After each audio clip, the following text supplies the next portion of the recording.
早安，早安，大家早安。我再整理一下。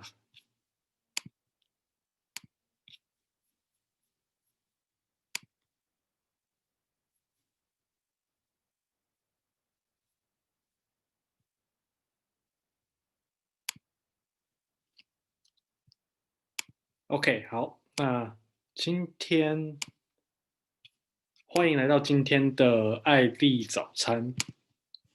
那我记得我们上一次有分享了，就是除了产品以外的一些培训，产品外的一些讯息。那我发现回复还蛮好的，大家的反应都还不错，就很多人问说那个影片在哪里啊？很多人觉得，我想说应该觉得蛮多人觉得吸收的知识也蛮多的，就是除了我们的目标就是能够不断的提供给别人更多价值嘛。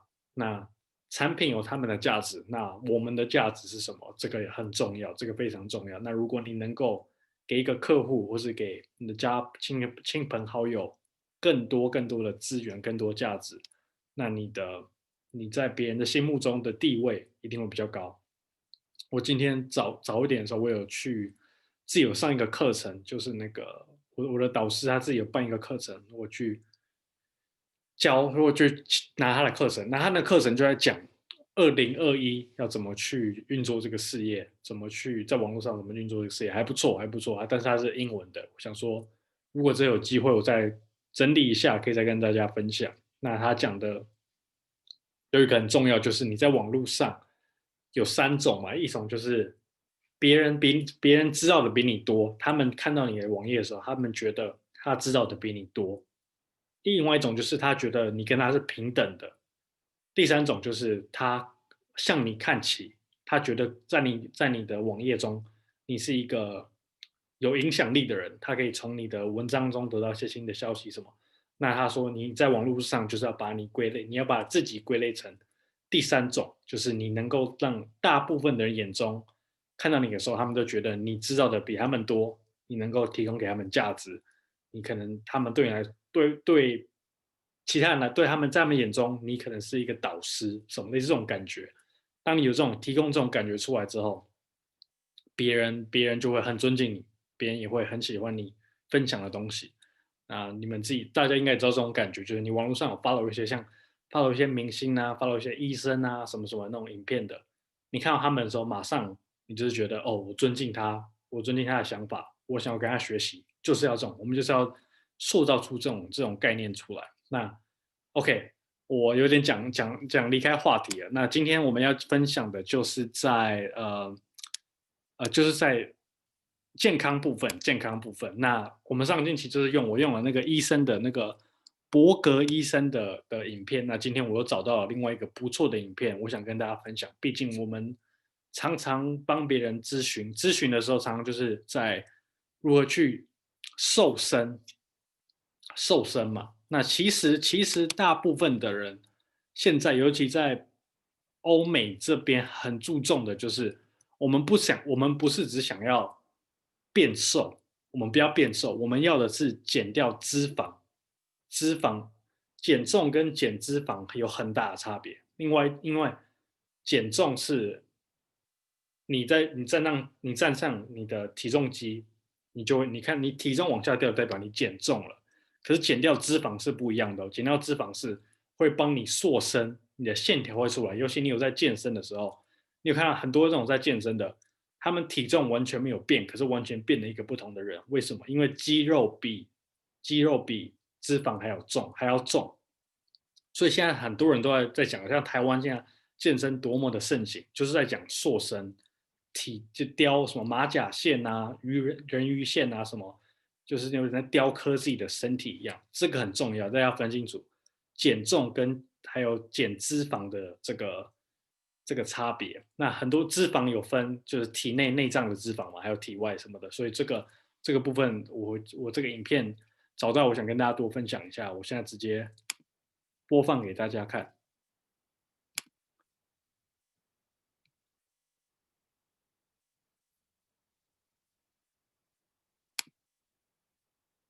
OK，那我们这边就正式开始。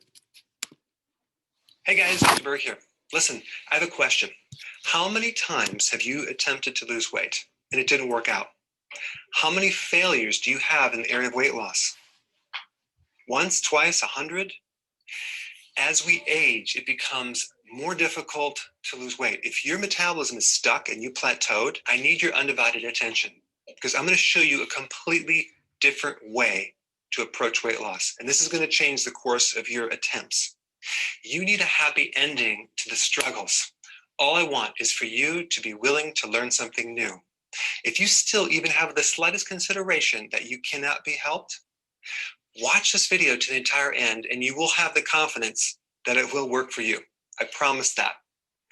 So get out a pen and paper and take notes because I need your undivided attention. Hi, my name is Dr. Berg. I've been in practice for 27 years. I trained over 2,500 doctors in the area of alternative medicine. I taught at Howard University in the area of nutrition as a part-time professor. I have a best-selling Amazon book on hormones and weight loss. And I also have over 30 million views on YouTube. And I have a confession to make. I used to be a junk food junkie. I was the worst. I was a sugar fiend. I would eat tons of junk food and I had no awareness of health. But it caught up to me when I was 28 years old. I'm 29 now. No, I'm just kidding. I'm 52. When I was 28, I started developing arthritis, inflammation, chronic adrenal burnout, chronic fatigue syndrome. My digestive system was all inflamed. I had arthritis in my fingers. I started getting this pizza crust around my midsection. I mean, I was trying to gain weight in high school, and then now I'm trying to lose weight. I was like, what is going on with my body? But I cheated so much, and I justified it. I used to say, well, I'll eat healthy when I graduate from college, right? And then it went from, I'll eat healthy when I get older. Well, that only lasted so long. So what that led me to was some huge discoveries in the area of health that I want to share with you, and specifically weight loss. So here's what I discovered. You ready? Are you sitting down? People don't lose weight to get healthy. They have to first get healthy to lose the weight. It's get healthy first and then lose the weight second. Why? Because your weight is a symptom. It's not the cause.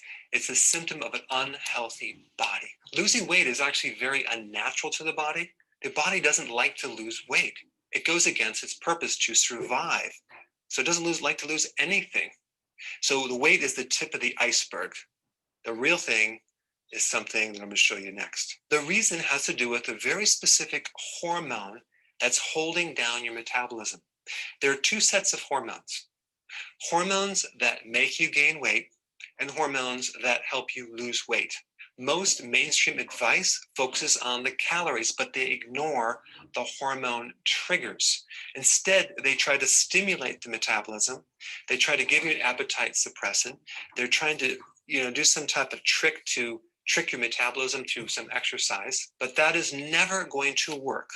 Now, I'm going to show you the secret, but I need your full attention. If you checked out, check back in right now because this is vital. So the hormone that stops you from losing weight is called insulin. A lot of people know this as relating to diabetes, but it has another function, a huge function.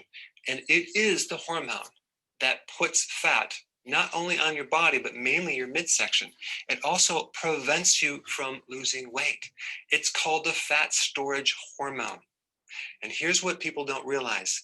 In the presence of even a tiny little bit of insulin, all fat-burning hormones are shut down.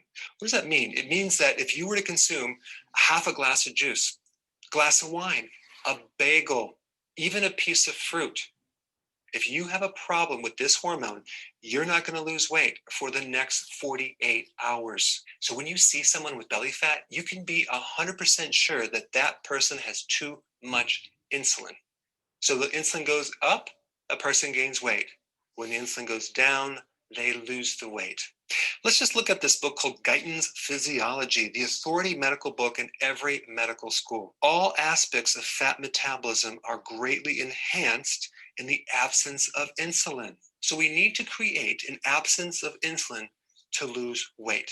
Based on the information on insulin, you can predict what diet is going to work and which one is not. So if you took the Atkins diet or Weight Watchers or paleo or vegan or ketogenic, the question is, does any of these lower insulin? Those are the ones that are going to work. Insulin is the switch that determines whether you burn fat or you make fat. So the next question is, what lowers insulin? Here are the things. Number one, carbohydrates. Now, you probably already know this, that low-carb diets are very, very healthy. So you want to cut the sugar out, you want to cut the hidden sugars out. That does include the breads, pasta, cereal, crackers, biscuits, waffles, pancakes, muffins, sodas, juice, alcohol, flavored yogurts, fruits, okay? Most people know that. Some people don't. Number two, avoid combining protein with sugar. So if you were going to go to a restaurant and order a breaded piece of meat, or maybe it's a hot and sweet sour chicken, from a Chinese restaurant, or like a hamburger with the bun, or a hamburger with the fries, or a hamburger with the Coke, that will greatly spike insulin way more than if you eat these separated. Okay. Number three, and this is one that people don't realize: lean, low-fat proteins trigger insulin more than fattier proteins. So if you were going to buy like a burger, like some burger meat, and you had 95% versus 85%, and there's more fat, I would go for the fattier meat because fat tends to buffer insulin. Lean protein, specifically protein powders like whey protein, that will spike insulin more. That's a new one. Next one, excessive protein. Large amounts of protein convert to insulin. So the ideal amount of protein is between 3 to 6 ounces. Okay, I hope you're taking notes. Next one, MSG, monosodium glutamate. What is that? That is a chemical that enlarges your taste buds to make the food taste more savory, to make it more delicious than it really is. All the fast food places have MSG in their food. Peruvian chicken, they put MSG, like a ton of it. And so there's MSG in so many foods in the grocery store. But here's the problem. It spikes insulin by 200%. Yeah, I know. So here you are, you consume this food, it tastes really, really good, but then all of a sudden you notice the next day you just gained a bunch of weight because it spikes insulin. Next one is stress. So I wrote a book on body types. So the adrenal body type is the one with the belly fat, and that's triggered by cortisol. That's the stress hormone. But here's the thing. Cortisol doesn't increase the belly fat directly. It works through insulin. So stress increases insulin, okay? And lastly, too frequent meals, too frequently eating. If you eat too frequently, like 5 to 6 times a day versus 2 or 3 times a day, that's going to spike insulin. Why? Because eating in general increases insulin. I know. It doesn't even matter what you eat. It's spiking insulin. So if you're grazing at night or snacking between meals, you're spiking insulin. So that's a hidden source of higher levels of insulin. Now, some of you are going to attempt these actions and you're going to lose weight, but you're not going to fully reach your goal because there is a condition that will prevent you from getting 100% results. Let me show you what that is. It's called insulin resistance. Insulin has become dysfunctional. It's become damaged to the point where it doesn't work anymore. The body is resisting it because there's too much of it. So it blocks it. People with insulin resistance have 5 to 7 times more insulin than normal people.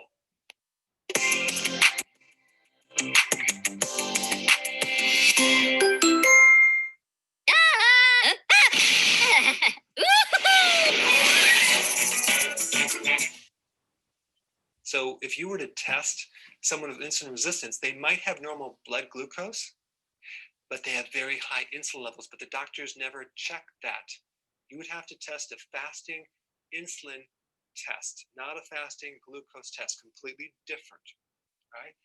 And insulin resistance is a pre-diabetic state, but a lot of times it will not show up on normal tests until it's too late and you become a diabetic, okay? So now let me show you the symptoms of insulin resistance. It's number 1, belly fat despite how many sit-ups you do. You cannot lose your belly fat no matter what. Number 2, you get plateaued despite eating healthy. Number 3, when you eat carbohydrates, you feel better. It reduces your stress. You become less cranky. Number 4, you crave sugar and carbs. Number 5, a need for a nap after lunch. Number 6, brain fog, dementia, absent-mindedness. You start lacking the clarity of focus, especially when you don't eat. Number 7, worse eyesight, especially as the day progresses. It's like at night, your vision is worse. I mean, think about a diabetic. A diabetic, they go blind. Why? Because the blood sugars are needed to be normalized to actually feed the eye. So since insulin resistance is the pre-diabetic state, you could have vision problems well before diabetes, okay? And it's just bad eyesight. Next one, not satisfied after you eat. You need a little something sweet after you eat. Why? Because the cells are insulin resistant. They're blocking insulin, and so you can't get the fuel in the cells. So the cells are starving, yet you gain only this weight. You become fatter, yet you're starving to death. Next one, the need to urinate in the middle of the night. Wherever the sugar goes, the water goes. So in other words, you might have fluid retention, but you also might be just peeing in the middle of the night once or more than once. And that's a symptom of a pre-diabetic symptom of insulin resistance. Number 10, swollen belly as the day progresses. Do you find that in the morning your stomach is a little bit lower, but at the end of the day it's swole up, or maybe after you eat it just swells up? That's insulin resistance. So you can see insulin creates a lot of problems. Now, there are also dangerous long-term side effects of too much insulin as well. Heart disease, diabetes, as you might already know. A fatty liver comes from too much insulin, especially if the person doesn't eat or drink alcohol. It's coming from the insulin part. High blood pressure is too much insulin. That's why when you actually fix the insulin issue, the blood pressure comes down. High cholesterol, because insulin converts sugar into cholesterol and triglycerides. Stroke has been connected to high levels of insulin. Dementia is little plaquing in the brain that stops the brain from working. And Alzheimer's, amyloid plaques it's called, that comes from too much insulin. So you could see that insulin is the common denominator for so many health problems that go beyond just belly fat. Okay, so the next question is, what do we do? Now, before I get into this, I want you to, if you've checked out, just check back in with me right now, because I need your full attention, because some of you might have brain fog from insulin resistance, okay? So the strategy is very, very backwards. We're not trying to treat a disease. We're not trying to treat weight loss. Medicine, healthcare, really is the management of symptoms. They're not getting you healthy. What's missing in healthcare is the health part. So what we want to do is we want to get you healthy, then lose the weight. We want to get the insulin system healthy. We want to get the hormones healthier so you have a chance to lose weight. So here's the question. Can you do it with food alone? That's a very good question. Maybe if you were to have all organic food that's from fertile soils, that from the farmer's market or the health store, and you can make sure that it's grown on soil that's very, very healthy, you could probably do it. But here's the problem. In the US, the soils are so depleted. In 1900s, the nutrition content was so much higher in America than it is now. And you can actually research that and find that. I think the USDA RDAs, if you look that up, which I have, like the nutrition was way higher. Now it's depleted because the farmers have not been putting the nutrition back in. Now in Europe, people are thinner than Americans. I believe because their soil is richer, okay, with nutrition.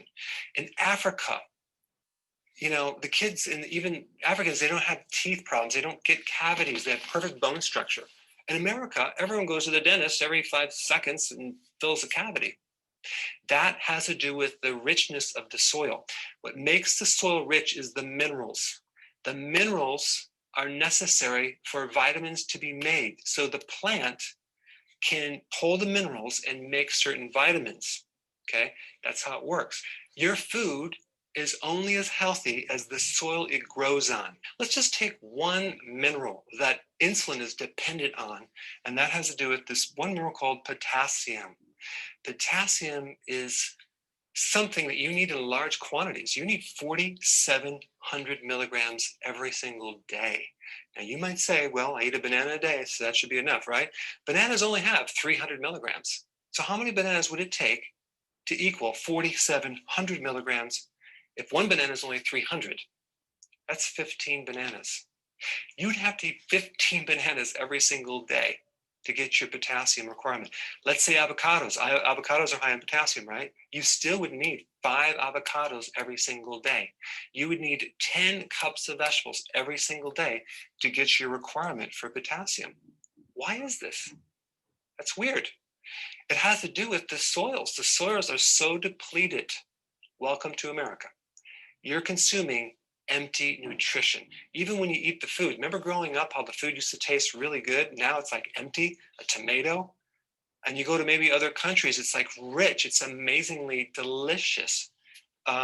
So the point is that this is just one little mineral. So that blew me away when I found that out, but it is the reason why it's causing our endocrine system to suffer and creating massive deficiencies in hormones and glands. So I did some research to find out what ingredient, what remedy that would be grown on organic, nutrient-dense soils that could provide enough nutrition to get us healthy. And this is what I found. Here it is, wheatgrass juice powder. Now, why? Because wheatgrass juice powder has some amazing properties. First of all, 1 teaspoon is equivalent to 6 to 10 shots of wheatgrass. Also, it's equivalent to 1 tray of wheatgrass, 12 inches by 20 inches. So 1 teaspoon is equivalent to 1 tray of wheatgrass. It's incredibly concentrated. It's 100% organic. OK，我觉得这个影片到这边就是大部分的重点了。那我觉得刚刚他讲的那个，刚刚他在分享土壤这个部分，我觉得非常非常重要，而且这个部分不止在美国。那这个我觉得大家在跟别人分享我们事业的时候，还分享产品的时候，这个点非常好用，因为别人会觉得说，我们常常收到的问题就是为什么要喝奶昔，为什么奶昔什么的。但是你可以，如果你能够把这一段讲出来，就是土壤。现在现在植物现在我们的蔬果啊、蔬菜啊什么所种植的土壤，已经没有像以前那么他刚刚讲的，就里面的矿物质啊、什么养分啊什么，就常常都已经很单薄了，已经没有像以前那么多了。变成说我们根本没有吃的是我们想象中的那么营养。就算你觉得你自己都是很营养，可是你还是没有吃到很多我们身体所需要的养分，就是因为土壤的关系。那没有土壤，那些东西也没办法生长嘛，所以这个非常重要。我觉得这个部分大家可以再回去看一下，就土壤这个部分非常的重要。那这就是今天我想跟大家分享的艾丽早餐今天这个部分。如果大家有什么问题的话，可以再去看看这个影片。那今天我就先分享到这边，我们明天早上一样8点再见，明天早上8点再见。谢谢大家今天的出席。OK， 谢谢大家，拜拜。谢谢大家，谢谢 Rachel， 谢谢 Rachel 哈。对，拜拜。